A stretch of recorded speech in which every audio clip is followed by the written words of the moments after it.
નમસ્કાર વિદ્યાર્થી મિત્રો, હું છું ભાવેશ ગજેરા। વિજ્ઞાન અને ટેકનોલોજીની મારી આ ચેનલમાં આપનું હાર્દિક સ્વાગત છે। આજે આપણે પ્રકરણ નંબર 8 નો તાસ નંબર 5 ધોરણ 9 વિજ્ઞાન અને ટેકનોલોજીમાં આપણે આજે ગતિનો 5મા તાસનો અભ્યાસ શરૂ કરવા જઈ રહ્યા છીએ। છેલ્લે આપણે અંતર વિરુદ્ધ સમયના આલેખના ઉપયોગો જોયા। આલેખ પરથી આપણે ગતિ વિશેની કઈ બાબતોને જાણી શકીએ, કઈ બાબતોને સમજી શકીએ એના વિશેની આપણે ચર્ચા કરી। હવે આજે આપણે આ તાસની અંદર એ જ વસ્તુ થોડીક આગળ અભ્યાસ કરવાનો છે। એમાં આપણને આપેલો છે વેગ વિરુદ્ધ સમયના આલેખનો ઉપયોગ। જે રીતે અંતર વિરુદ્ધ સમયનો આલેખ દોરવામાં આવે, જે રીતે અંતર વિરુદ્ધ સમય થાય એ જ રીતે વેગ વિરુદ્ધ સમય થાય, તો એ વેગ વિરુદ્ધ સમયના આલેખના ઉપયોગો અહીંયા આપણે સમજવાના છે। પહેલો ઉપયોગ, વેગ વિરુદ્ધ સમયના આલેખ પરથી પદાર્થની ગતિ જાણી શકાય છે। ગતિના પ્રકાર વિશે જાણી શકાય। નિયમિત ગતિ કરે છે, અનિયમિત ગતિ કરે છે, પ્રવેગી ગતિ કરે છે, વેગી ગતિ, કઈ રીતે ગતિ કરે છે। તો જો આલેખ આ પ્રમાણે, આ x અક્ષ છે, આ છે y અક્ષ, આલેખ આ પ્રમાણે વાંકા ચૂકો આવે છે તો પદાર્થ અનિયમિત પ્રવેગી ગતિ કરે છે। જો આલેખ x અક્ષને સમાંતર આવે છે તો પદાર્થ નિયમિત વેગી અથવા આપણે એવું કહીએ અચળ વેગી ગતિ કરે છે। આલેખ x અક્ષને સમાંતર હોય તો પદાર્થ અચળ વેગી ગતિ કરે છે। ઉગમ બિંદુથી ઉપરની તરફ સુરેખ આલેખ મળેલો છે તો પદાર્થ અચળ પ્રવેગી ગતિ કરે છે। અને પદાર્થ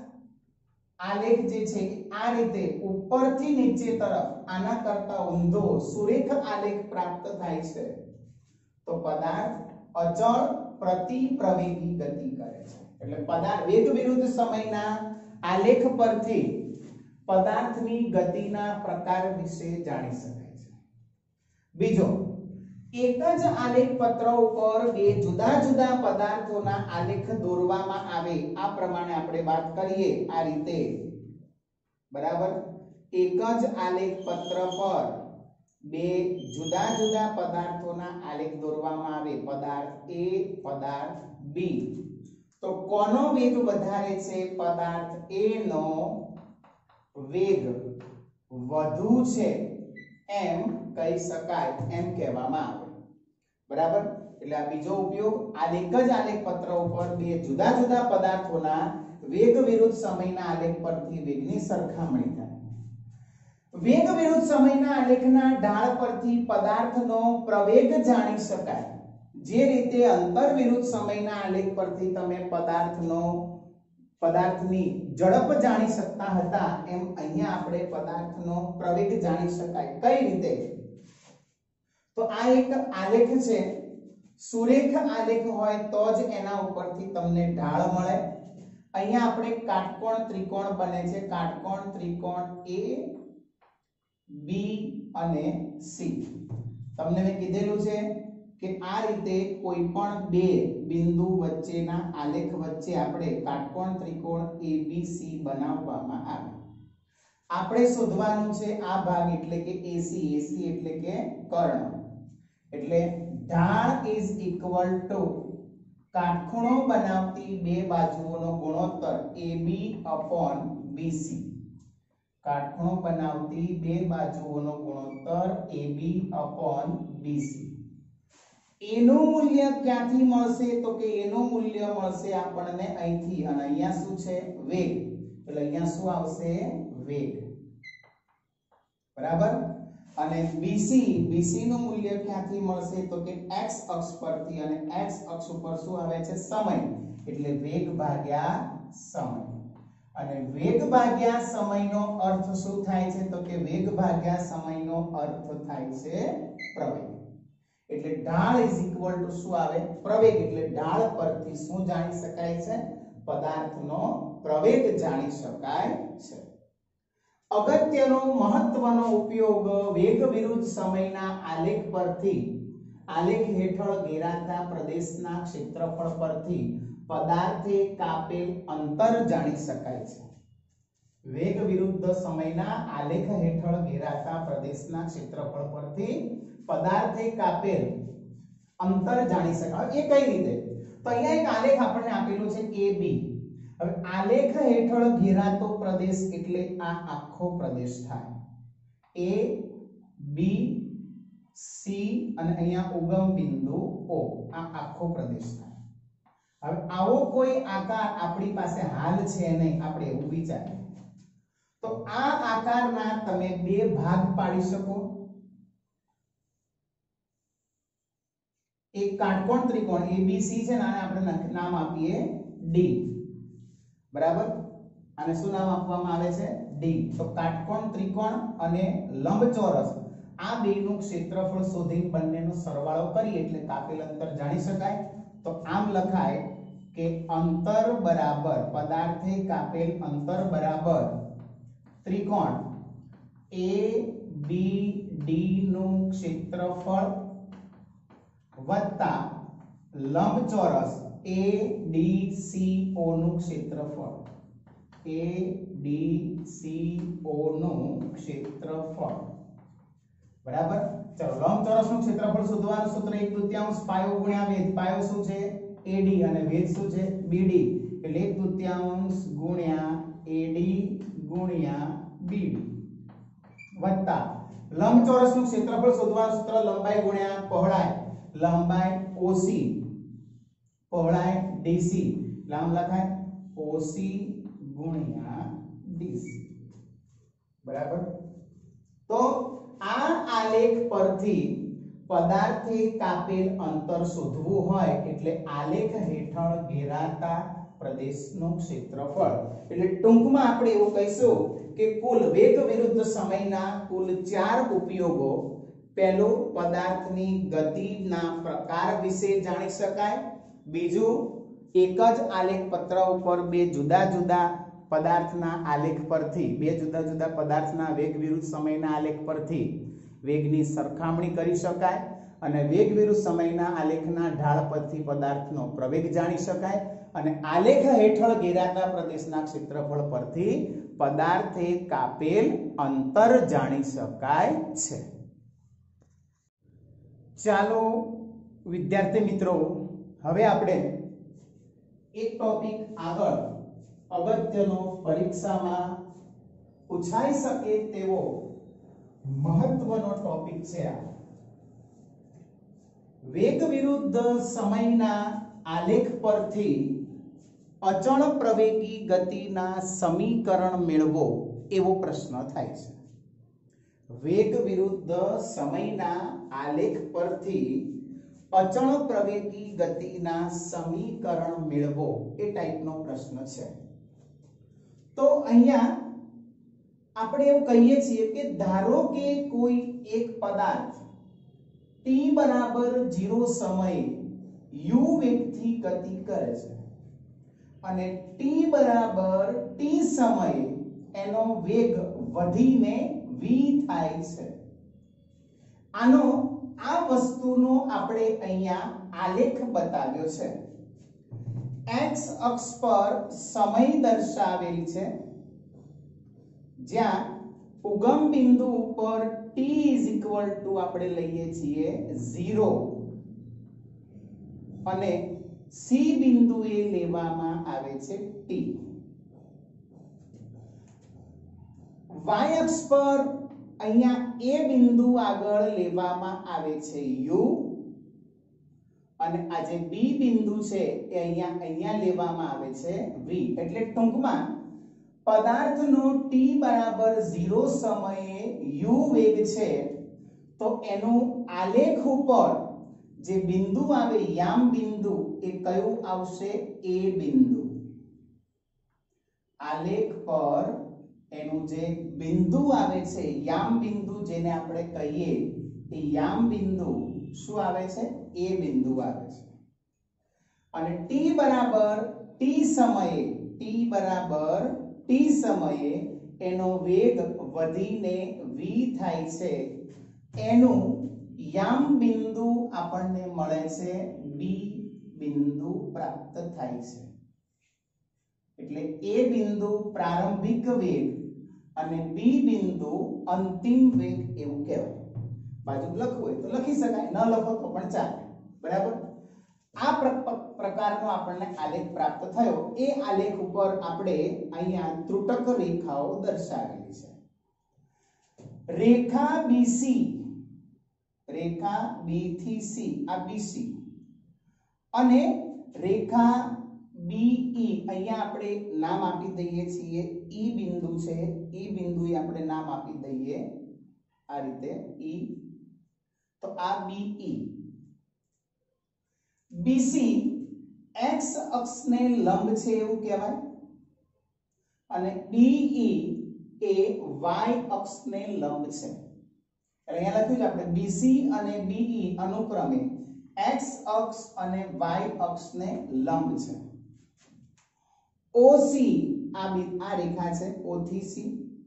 અને AD એટલે આ રેખા છે OC અને AD એકબીજાને સમાંતર છે અહીંયા આપણે રેખાઓના મૂલ્યો લખ્યા OA એટલે O થી A O બરાબર 0 A બરાબર U એટલે OA બરાબર લેવામાં આવશે U O થી E O બરાબર 0 અને E બરાબર V એટલે OE બરાબર લેવામાં આવે છે V AD A થી D અથવા O થી C એના બરાબર લેવામાં આવે છે T બરાબર આ કિંમતો કઈ રીતે લેવામાં આવે તો આલેખમાં જે રેખાનું મૂલ્ય લેવાનું હોય એ રેખા જે અક્ષને સમાંતર હોય એ રેખા પરથી મૂલ્ય લેવામાં આવે અહીંયા આપણે AD નું મૂલ્ય લેવું છે એટલે પહેલું બિંદુ A છેલ્લું બિંદુ D બરાબર આ AD રેખા કોને સમાંતર છે તો કે x અક્ષને સમાંતર છે તો D બરાબર શું આવે છે T અને A બરાબર શું આવે 0 T - 0 એટલે શું લખાય T ખ્યાલ આવી ગયો આપણે B થી C નું મૂલ્ય લેવું છે તો B એટલે V અને C એટલે 0 એટલે BC નું મૂલ્ય V - 0 એવું કહી શકાય આખું BC = V - 0 આમ કહી શકાય બરાબર એ જ રીતે BD B બરાબર V D બરાબર U તો તમે D નું મૂલ્ય શું લઈ શકો તો કે D નું મૂલ્ય લઈ શકો V - U D નું મૂલ્ય શું લઈ શકાય V - U લઈ શકાય બરાબર ચાલો તો હવે આપણે ત્રણ સમીકરણ મેળવવાના છે ત્રણ સમીકરણની અંદર અલગ અલગ સમીકરણોના સંબંધો અલગ અલગ છે જુદા જુદા સમીકરણોના સંબંધો અલગ અલગ છે પહેલું છે વેગ વિરુદ્ધ સમયના સંબંધનું સમીકરણ અહીંયા આપણે વેગ વિરુદ્ધ સમયના આલેખના ઉપયોગો લેવાના છે તો વેગ વિરુદ્ધ સમયના આલેખના ઉપયોગો માટે આપણે સૌથી પહેલો એક ઉપયોગ આપણે એવો હતો કે વેગ વિરુદ્ધ સમયના આલેખના ઢાળ પરથી પદાર્થનો પ્રવેગ જાણી શકાય આલેખનો ઢાળ એટલે આપણે કહીશું A B D કાટકોણ ત્રિકોણ બરાબર ઢાળ આપણો શું છે AB બરાબર કાટખૂણો બનાવતી બાજુઓ BD અને AD એટલે ઢાળ બરાબર કાટખૂણો બનાવતી બે બાજુઓનો ગુણોત્તર ઢાળ આપણને શાનું મૂલ્ય આપે છે પ્રવેગનું એટલે ઢાળ શું લખાય પ્રવેગ A બરાબર BD મેં તમને હમણાં કીધું શું લઈ શકાય V - U BD બરાબર V - U છેદમાં શું છે AD એટલે આવી રહ્યું અહીંયા આપણે લખ્યું છે AD બરાબર OC બરાબર T એટલે અહીંયા શું આવશે T ની પથારી ફેરવી નાખો બરાબરની સામેની બાજુ લઈ જાઓ ભાગાકારમાં છે ક્યાં જતું રહેશે ગુણાકારમાં એટલે આ સમીકરણ તમારું બનશે AT = V - U બરાબર આ માઈનસ વાળા પદને બરાબરની સામેની બાજુ લઈ જાઓ માઈનસ નું શું થઈ જશે પ્લસ એટલે શું લખાશે V = U + AT આ આપણું પ્રથમ સમીકરણ વેગ અને સમય વચ્ચે સંબંધ દર્શાવતું સમીકરણ અચળ પ્રવેગી ગતિનું સમીકરણ બરાબર V = U + AT સમીકરણ નંબર આને કહી દઈએ આપણે 1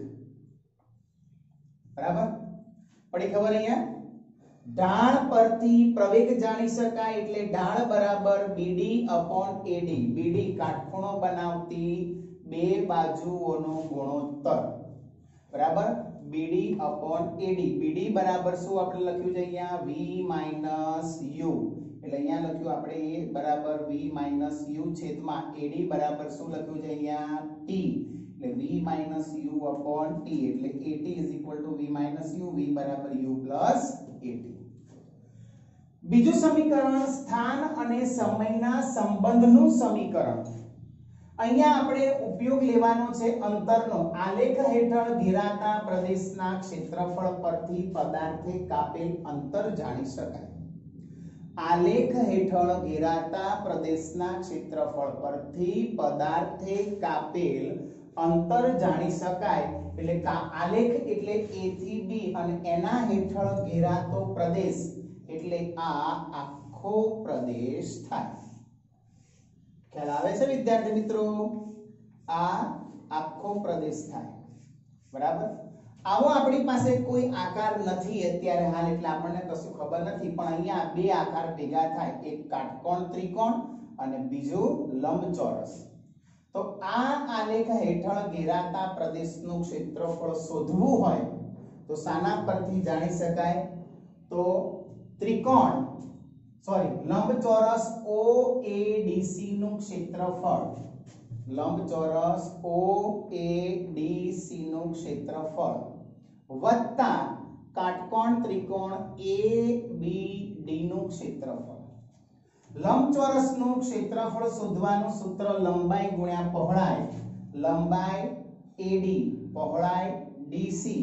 તો આપણે લખીએ અહીંયા AD ગુણ્યા DC વત્તા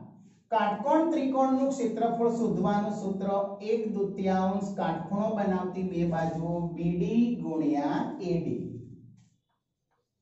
BD ગુણ્યા AD બરાબર ચાલો હવે કિંમતો મૂકો AD ની કિંમત શું છે T એટલે અહીંયા આવશે T DC એટલે આ એટલે શું છે 0 - U D બરાબર U C બરાબર 0 એટલે U - 0 એવું લખી શકાય એટલે અહીંયા આપણે લખીએ U - 0 વત્તા 1/2 ગુણ્યા BD B બરાબર V અને D બરાબર U એટલે BD = V - U ગુણ્યા AD એટલે શું લખીએ છીએ આપણે T ચાલો અહીંયા શું આવશે U - 0 એટલે UT એટલે અહીંયા લખાશે UT પ્લસ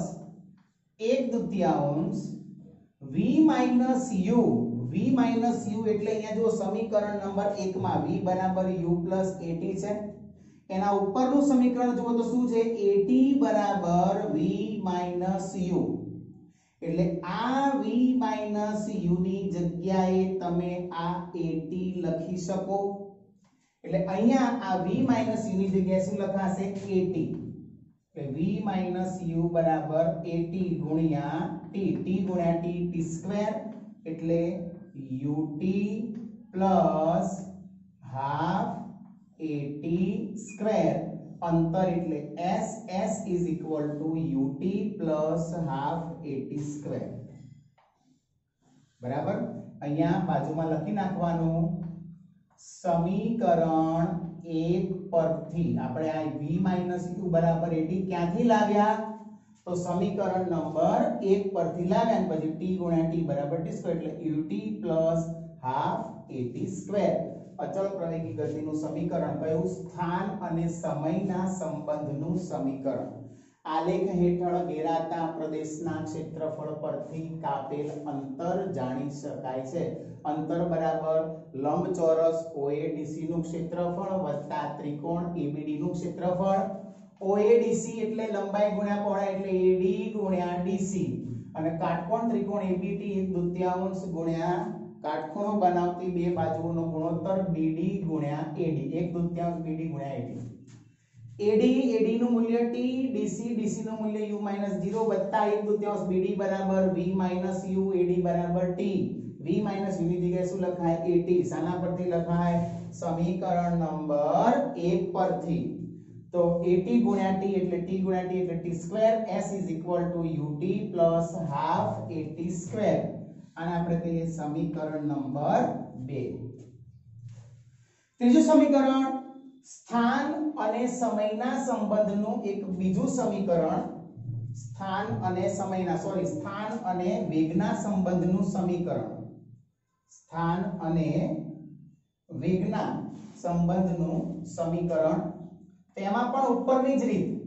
આલેખ હેઠળ ઘેરાતા પ્રદેશના ક્ષેત્રફળ પરથી પદાર્થે કાપેલ અંતર જાણી શકાય હવે આવો એક આકાર 9મા ધોરણમાં ગણિતની અંદર આવશે જેને આપણે કહીશું સમલંબ ચતુષ્કોણ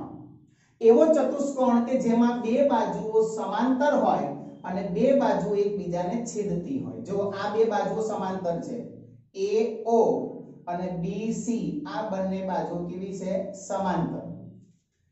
AB આ બાજુ અને OC બંને એકબીજાને કેવી છે છેદતી બાજુઓ કહેવાય એટલે એને કહેવાય સમલંબ ચતુષ્કોણ એટલે અંતર બરાબર સમલંબ ચતુષ્કોણ OABC નું ક્ષેત્રફળ તો સમલંબ ચતુષ્કોણનું ક્ષેત્રફળ શોધવાનું સૂત્ર છે 1/2 બે સમાંતર બાજુઓનો સરવાળો વત્તા લંબ અંતર સમાંતર બાજુઓ કઈ છે AO અને BC સમાંતર બાજુઓ કઈ છે AO અને BC બરાબર અને લંબ અંતર કયું કહેવાય તો કે AD અથવા શું લખીએ OC બરાબર 1/2 બે સમાંતર બાજુઓનો સરવાળો ગુણ્યા લંબ અંતર સમાંતર બાજુ OA અને BC એટલે 1/2 ગુણ્યા OA વત્તા BC ગુણ્યા લંબ અંતર OC ચલો કિંમતો મૂકો 1/2 ગુણ્યા OA O બરાબર 0 A બરાબર U એટલે શું લખાય U - 0 વત્તા BC B થી C આપણે શું લખ્યું છે V - 0 એટલે અહીંયા શું લખાશે V - 0 વત્તા OC એટલે શું લખ્યું છે આપણે T અહીંયા લખ્યું છે દર્શાવ્યું છે એટલે શું આવશે અહીંયા T બરાબર અહીંયા આપણે સરવાળો કરી નાખીએ 1/2 ગુણ્યા U plus V અથવા શું લખાય V plus U ગુણ્યા T હવે જુઓ આ જે સમીકરણ છે આ સમીકરણમાં તમે T ને ત્યાં રહેવા દો આ રીતે આ જે સમીકરણ છે આ સમીકરણ તમે આમ લખી શકો T = V - U a ને બરાબરની સામેની બાજુ લઈ જાય તો શું થાય a એટલે આ T બરાબર V - U a લખી શકાય એટલે આપણું સમીકરણ બનશે 1/2 S is equal to 1/2 v plus u v minus u upon a બરાબર. હવે આ 2 અને આ a ગુણાકારમાં છે, એને બરાબરની સામેની બાજુ લઈ જાઓ એટલે શું આવશે? 2as બરાબર v plus u v minus u.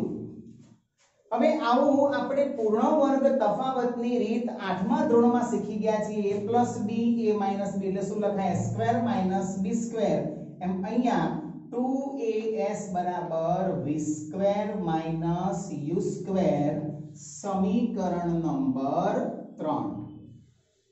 સમીકરણ નંબર 3, સમીકરણ નંબર 1, સમીકરણ નંબર 2 અને સમીકરણ નંબર 3 એ અચળ પ્રવેગી માટે ગતિના સમીકરણો છે. એકદમ સિમ્પલ છે. જે પણ છે બધું આકૃતિ પરથી જ કરવાનું છે, પછી બધી ગાણિતિક પ્રક્રિયાઓ છે. બરાબર. તો હું આશા રાખું છું કે તમે આ વિડિયોને આખો જોયો હશે ને વિડિયો આખો જોશો તો જ તમને આની અંદર ખ્યાલ આવશે. ન ખ્યાલ આવે તો વિડિયોને ફરીથી રિવાઇન્ડ કરીને જુઓ. બરાબર. તમારો આ જે છે એ અગત્યનો આ ધોરણમાં આ પાઠનો અગત્યનો આપણો પહેલો પ્રશ્ન આવ્યો કે જેને તમે આગળ પણ યોગ્ય રીતે કામ લઈ શકશો. બરાબર. જો યોગ્ય રીતે આવડતો હશે તો. બરાબર. તો